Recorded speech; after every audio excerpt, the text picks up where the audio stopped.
떠나지 않고 장기간 일할 수 있는 좋은 근무 환경을 만들어주고 인력을 양성할 수 있는 사업들이 진행되고 이 계획이 추진되면 예산을 왜 안 줍니까? 기상예보 정확도에 대해서 계속 문제 제기가 나오는데 사실 이제 이것에 영향을 미치는 요소는 여러 가지가 있습니다. 관측 자료의 정확성도 있을 것이고 또 수치 예측 모델의 어떤 성능 이런 것들도 있겠지만 그 중에서 예보관의 역량도 매우 중요하다고 봅니다. 그렇습니다. 자료 해석 능력을 갖추고 모델링 결과를 보완할 수 있는 역할들을 이분들이 하시기 때문인데요. 제가 2018년도 예보관 보직관리 체계 도입을 위한 설문조사 내용을 살펴봤더니 예보 현업에 근무하고 싶다는 희망자는 147명인데 반해서 난 여기서 더 이상 일하고 싶지 않다가 195명입니다. 현업에 일하시는 분들이 다 이걸 그만두고 싶다는 의견이 더 많았다라는 충격적인 사실이 드러냈습니다. 그리고 왜 근무 의향이 없냐라는 질문에 야근에 대한 체력적인 부담이 너무 크다가 42%입니다. 지금 4개조 12시간 4일간 연속 근무하고 있죠. 장시간 근무로 인해서 집중력이 저하되어서 예보관들의 어떤 역량이 발휘되기 굉장히 어려운 조건이다. 그러니까 실제 뭐 1개조 5명에서 7명으로 인력 충원이 되기는 했지만 4일 연속 12시간씩 일한다라고 하는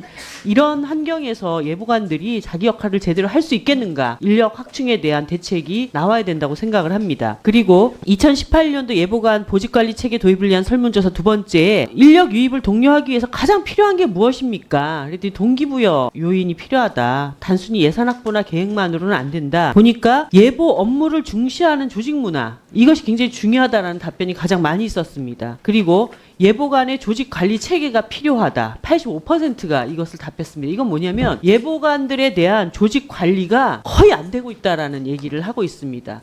거기에 보면은 보직 관리 체계를 어떻게 하고 있냐, 부서장 기호에 따라서 인사 운영을 하고 있는 것이 문제다. 그리고 정원 배정 등의 어떤 그 제도적인 문제도 여전히 해결되고 있지 않다. 이것이 30% 이상의 답변으로 나오고 있습니다. 그런 과정에서 다 결국은 어떤 그 체계적인 조직관리 체계가 아니고 부서장에 따라서 언제든지 이 변동이 올 수 있기 때문에 그것이 엄청난 정신적인 압박으로 다가가게 되고 예보관들의 87%가 정신적 스트레스가 매우 높다라고 얘기를 하고 있습니다. 2020년에 기금 운영 계획 지침의 재정 운영 전략을 쭉 보시면은 성과 미흡 사업이나 연례적인 집행 부진 사업, 그리고 외부 기관의 지적 사업 등은 제도 개선이 이루어지지 않을 경우에 원칙적으로 감액된다. 한마디로 인력 양성 사업 계획이 이런 게 문제가 있다고 다 지적이 됐는데 그 지적된 사항이 개선이 되지 않아서 너네들은 돈 더 안 주겠다. 오히려 더 깎자. 이렇게 결정이 나버린 겁니다. 이거 굉장히 문제 아닙니까? 오히려 추가적으로 어떻게 해서든지 예산을 더 확보해서 이 일에 더 열성적으로 기상청이 달라들어도 부족할 판인데 이런 결과가 나왔습니다. 또 하나는 인력 양성 사업과 대국민 인식 제고, 지식 보급과 사회 확산, 뭐 이런 사업이 하나로 다 묶여 있어요. 이 부분은 별도의 사업으로 집중적으로 추진해야 되는 것이다. 라는 말씀을 드리고요. 지금 기상청의 평균 연령은 48세입니다. 그런데 예보관의 평균 연령은 54세입니다. 네. 예, 퇴직이 다 임박한 상태에 놓여 있습니다. 이런 상태로 전문 인력이라고 하는 것은 사실은 경험의 누적이 굉장히 중요합니다. 이분들 떠나고 새로운 예보관들 들어와서 또 전문적으로 다시 경험을 쌓아나가는 과정에 문제가 생기면 이거 어떻게 하겠냐는 것이죠.